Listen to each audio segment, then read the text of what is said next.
সেদিন সাহাবীরা আপনার চোখে পানি দেখে বলল, ইয়া রাসূলুল্লাহ, আপনি কাঁদছেন কেন?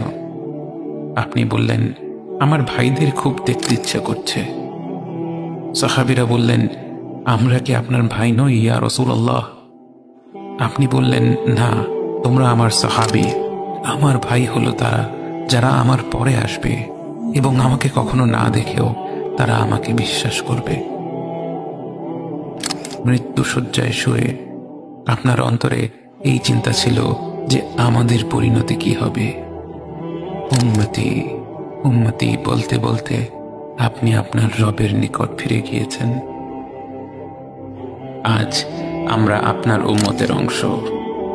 বিশ্বজুড়ে আপাত দৃষ্টিতে আমরা হচ্ছি সবচেয়ে অপদস্থ, নিরুপায়, পরাজিত, লাঞ্ছিত, অথচ বাস্তবে আপনার উম্মতের অংশ হওয়া যে গোটা বিশ্বের সব সম্পদ পাওয়ার চেয়েও মূল্যবান ব্যাপার।